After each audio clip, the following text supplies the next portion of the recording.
Hi guys, welcome back to my channel. I'm the Housewife Historian, and we are here to talk the Real Housewives of Beverly Hills. I'm going to be talking a little bit in code today because if you watch my channel and you watch my live, yes. Is the plane going down? Are we gonna die? Why are you saying I'm sorry?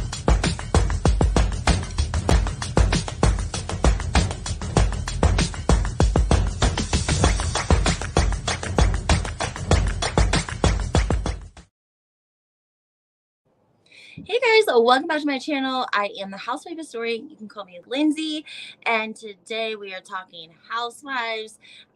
We had an interesting weekend. Was in New York City and met with David Yontef and Kim D. David runs from behind the velvet rope. If you guys subscribe to my channel, then you guys know exactly who I'm talking about. I have my Housewife Historian t-shirt on. It's so cute. I wore it actually all over New York City yesterday. It was such a beautiful day. Actually, that was one of the extra bonus parts to our trip. Was I love walking the city in like fall or spring when it's not too hot. It was so beautiful. It was just a very nice day. Like when it's too hot in New York, all of the traffic and the people, it's just not a good time. So I always appreciate a little bit of spring and a little bit of fall because you're just more comfortable, right? Anyway, guys, before we get started, make sure you hit the like button, subscribe to my channel, turn your notifications on. It's super important. It's the way that you stay up to speed with what's going on. Sorry, my hair. I'm like, what is going on over here? Anyways, it will keep you up to speed with what's going on. So we have something going on today, okay? Hold on. You guys know I love cigs. I know I shouldn't love cigs, but I love cigs. Okay. Right now, an hour ago, and this is why I tell you guys to have your notifications on for this exact purpose. If you're not on Instagram or you haven't gotten on Instagram in the last hour, the account RHONJ Facts has posted a clip from next week's episode of MG saying, I don't know what the context of the conversation went. They're in the van, they're in Ireland, and she says something along the lines like texting her ex-boyfriend. It was, should I text my ex-boyfriend, or I'm gonna text my ex-boyfriend? I'm not really sure. She said it very loud though, because she was all the way at the end of the bus and Teresa was all the way at the front.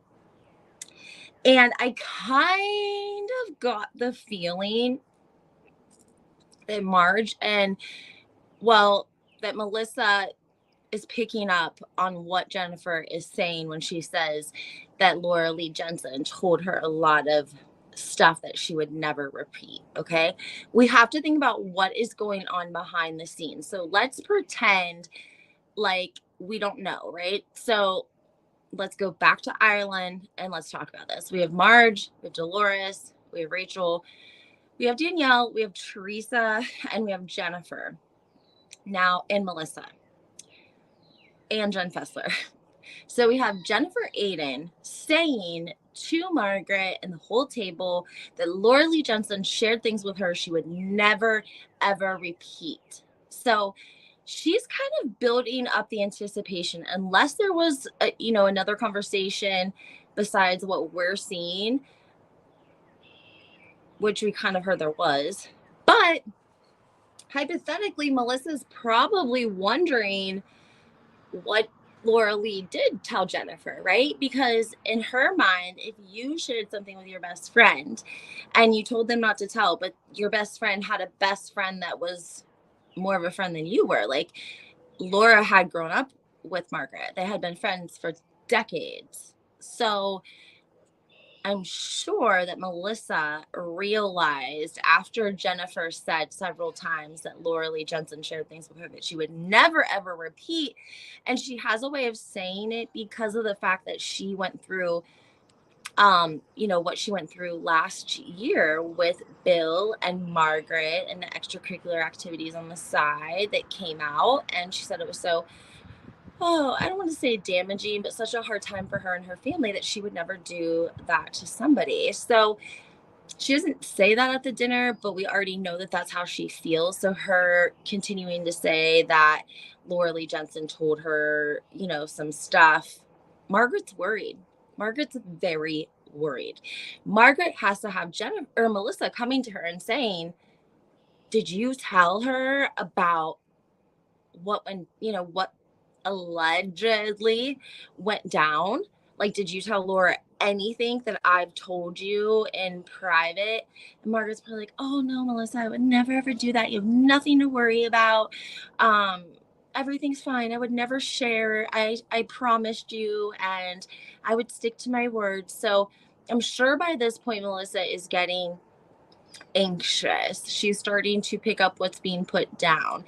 And so is Margaret. And Margaret is likely trying to get ahead of it because of the fact that she doesn't want Melissa to even know that she betrayed Melissa's trust by telling Lee Jensen, right? So if Marge can get ahead of it and somehow manage to stop it, then she can go right back to Melissa, not even tell her that anyone knew any of this, and say, oh, Melissa, I told you that I didn't tell anyone.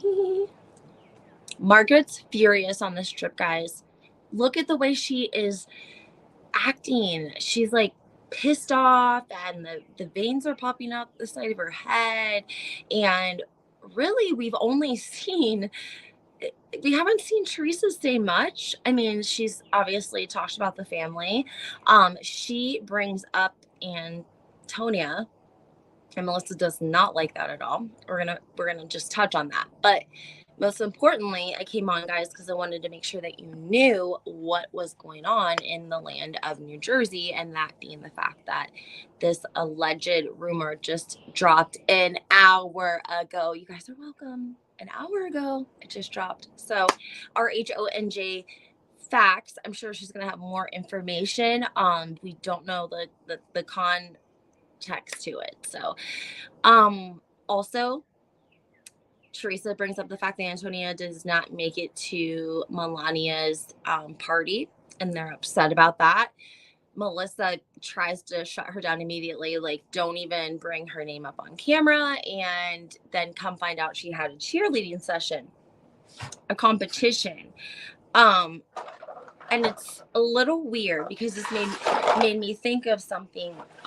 I told you guys in my video before I left for New York that they're not bot accounts. They're accounts that people are operating, either MG's family or MJ's family, friends, or they're being paid. They are online, always commenting, always trying to run a narrative. So I'm going to give you guys a couple of examples. Just like a couple of days ago, I commented under something. There is a bot account. It's not necessarily a bot, but it's a fake account. And they are accusing me, they're saying derogatory things about me. And then they're accusing me of being another account. We talked about this. Trey Fab 2022. Great account. I love her. I appreciate her. She rode hard for me when everything happened, but it's not me. Okay. And then following that, they commented that I was another account on top of that, with it bye wig, hello something. I'm like, what are you guys talking about? Like, I work, I have a kid, I have a hard enough time making content as it is. Like, I could never have the time to run 3 accounts unless if it was my full-time job. Oh, that pisses me off though. It's so annoying. But a lot of people, and I mean a lot of people in my DMs saying that they think this account is Marge, and the way that she talks and the way that she words things. So Marge, if you're listening, it's not freaking me, okay? Do you see my front yard? I have to mow that, okay? Hours of mowing. 5 acres. 3-year-old. Job. Fiance. Like, come on. I know that you're on the internet every night and your husband hates it, but I'm not. Jeez. Anyways, so also on last night's episode, again, we see, I'm going to go back to the Antonia thing just real quick because I want to tell you guys that when that happened, there was like something going around online about it, and an account, and I'm pretty sure it's the same account that's talking shit about me, was like, everyone has to, what was Antonia supposed to do? Not go to the cheerleading competition and let her teammates down? I was like, yeah, don't go to the cheerleading competition and let your teammates who you go to high school with and you'll probably never see or talk to again once you graduate. Don't let those people down, right? I mean, I'm just saying, should you not let your family down? Not your teammates? I don't know. That's probably a tough decision, but you would think that your goal would try to be that you do both, or that in some way, shape, or form, you let the parties know ahead of time if it's your close friend, family. Hey, you can plan things, but that doesn't mean that every single person is going to be available, correct?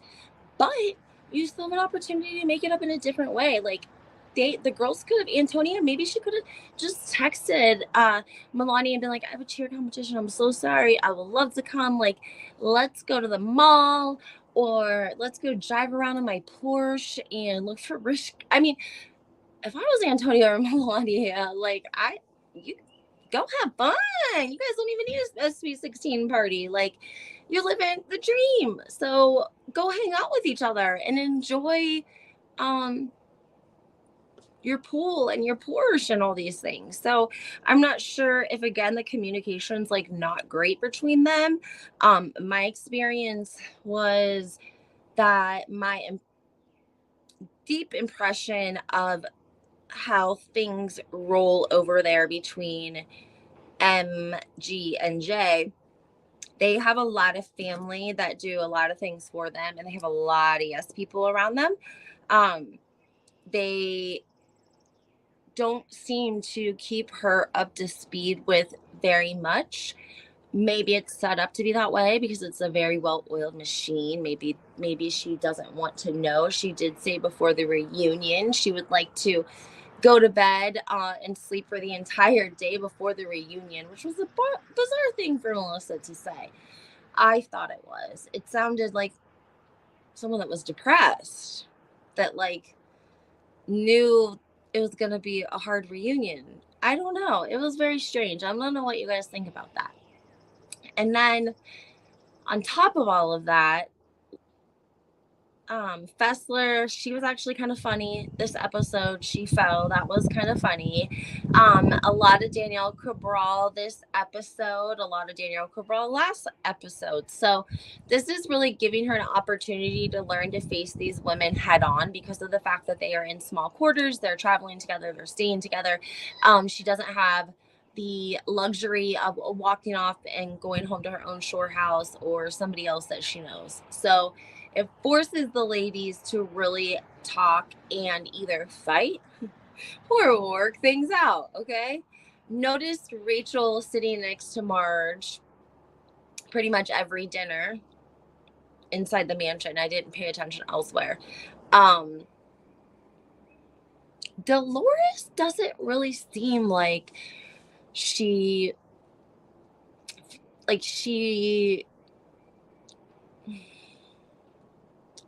knows Rachel or knows of Rachel or knows of Rachel's family or her boyfriend, or I'm sorry, her husband. Something's weird there, guys. Like, something doesn't make any sense. Sorry, I have the wrong banner up here. Something doesn't make any sense with that because of the fact that you can tell that Rachel very much wants to be friends with Dolores, right? And we know that Rachel and Brittany used to work out at the gym, allegedly, that Frank owned, right? Because I think him and Dolores owned a lot of gyms. And guys, where they live is like one of the top 5 richest places to live in the entire United States. It's a very, very small area, and that's like the area where Jackie and Evan, Frank, Dr. Dave, Dolores's ex, like they're all up in that area. I'm assuming Rachel's parents must be too, or Brittany's. However, they worked out with him, and maybe they sought him out. Maybe they didn't. But he helped train both of them to do the competitions like Teresa did. If you guys remember, after Joe went away, Teresa decided it was something she always wanted to do. So she buckled down and she did a competition, and she looked amazing. So Rachel and Brittany, who is Frank's current girlfriend, and she's gorgeous, guys. We saw her the night that they all went to the batting cages. So very, very beautiful blonde, body is banging, everything's on point. She's gorgeous. I say ride off into the sunset with Frank. Don't come on the show. Don't try to.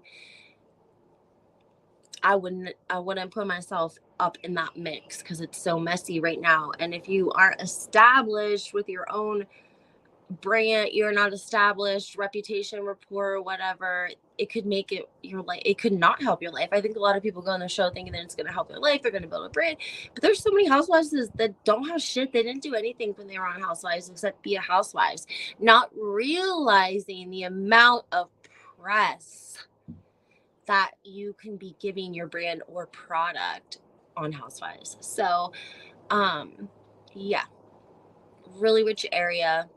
Frank was their trainer, and now he dates Brittany. So I almost feel like,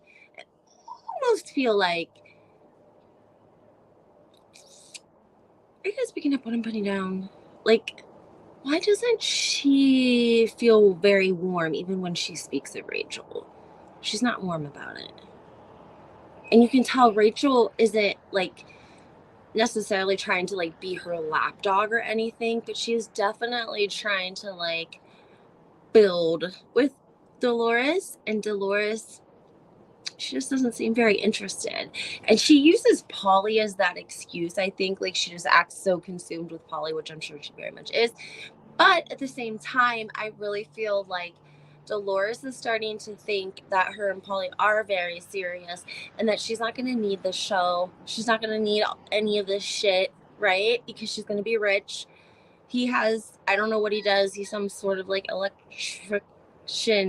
electrical contractor or something along those lines. So it seems like he makes very good money. She has invested, has her own investments from when she was on the Real, being on the Real Housewives of New Jersey. Dolores was smart. They did gyms. They did this. They did that. So definitely a great opportunity. And I don't know always that housewives consider that before they come on. And it's a damn shame. And then we have Jackie, who really doesn't need to be selling anything, but she is vulnerable in her story about her eating disorder. But at the same time, it just doesn't always seem right because she's like a friend of, so we're not getting very much information about what's going on with her. Also, where's Evan? I don't know. There's something I cannot put my finger on it. Something is not right for some reason. Yeah, and I think, guys, that's really it. They were just in Ireland. They were having a good time. Melissa, she looked good. Teresa looked amazing. They did like a little bachelorette party for her, which I thought was super adorable. Teresa wore white and all the other ladies wore green, and I wanted to make sure I said that because I saw a photo posted on Instagram and someone was like, why is Teresa the only one in white? And people were just commenting, being, how they can be sometimes on the internet. And I was like, guys, she's the bride. Calm down.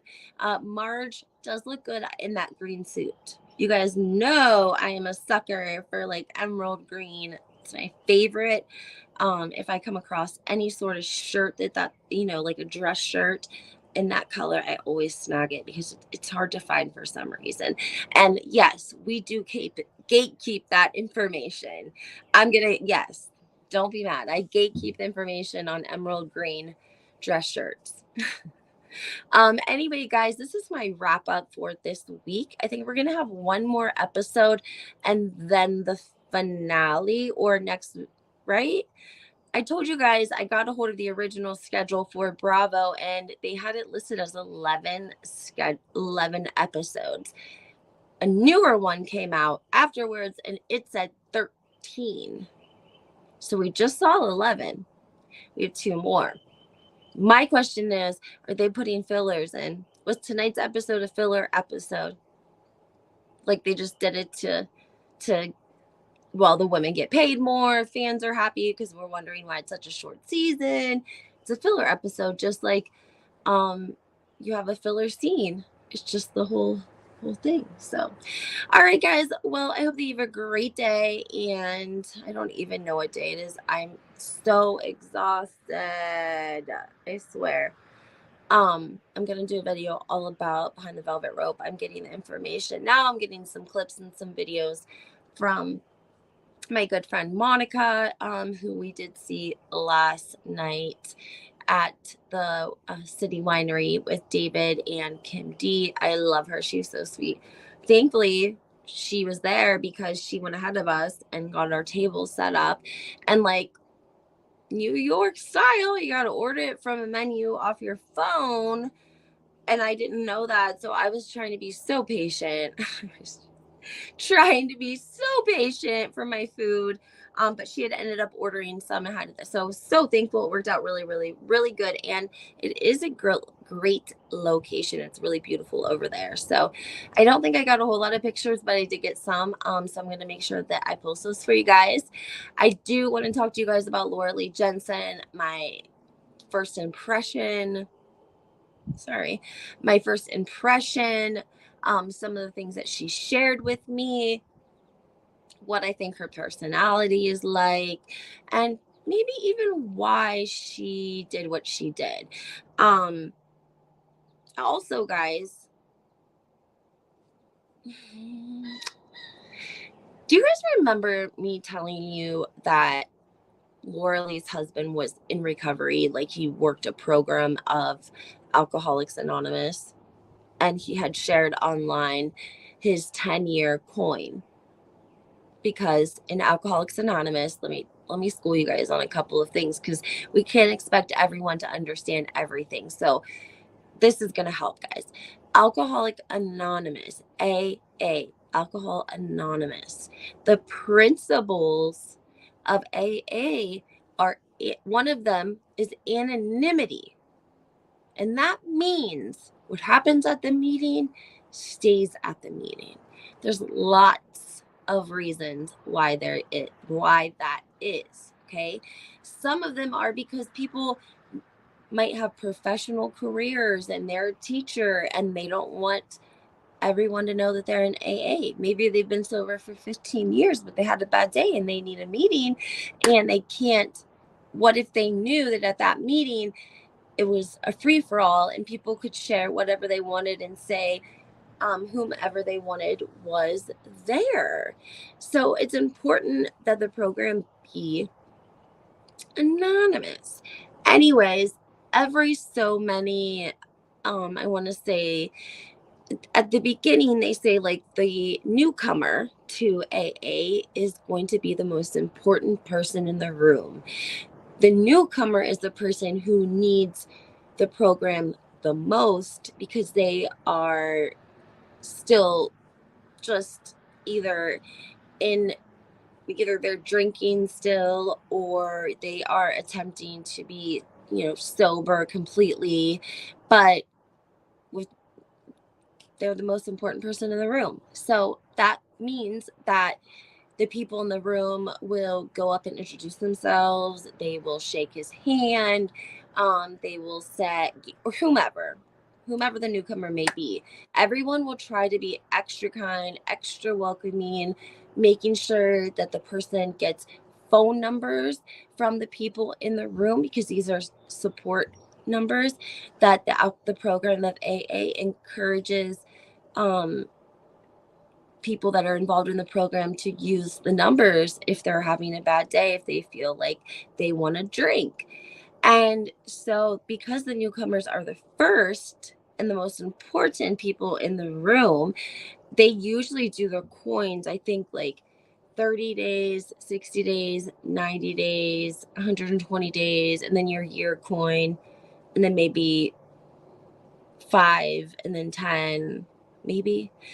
Anyways, so obviously when you're new to the program, you're going to be keeping track of how many days you haven't drank a little bit more, like calendar wise, like, okay, it's been 10 days. Okay, it's been 15 days. Oh, it's been 20 days. So that's why you get so many more coins in the beginning of your journey of Alcoholics Anonymous, because you're the most important person in the room. So they want to make sure that they're recognizing the milestones: 30 days, 60 days, 90 days, 120 days, a year, 2, 3, and then I think it starts in 5s. So back to what I was talking about, Lee Jensen's husband posted a 10-year coin on Twitter. So this is a big deal, guys. One, it shows us that they aren't, what is the word I'm looking for? They're clean. They're clean people. An alcoholic is not going to stay 10 years of not pick up drinking in 10 years if they're living in a messed up environment. Okay, if they're living maybe in a house where somebody else drinks and there's beer in the refrigerator and wine on the counter, like, they're just not. So it tells me that they likely have a very clean lifestyle. Somebody said that she reminded them of like a soccer mom a little bit. I'm not sure about her children. And I'm gonna do a whole video on this, guys. So I don't know why I'm telling you guys everything now. Anyways, I'm gonna do a video on the whole thing from David Yontiv's Behind the Velvet Rope Q&A with Kim D. So make sure that you guys put your notifications on so you don't miss it. Subscribe to my channel, and a great way to support it for free is to hit the like button.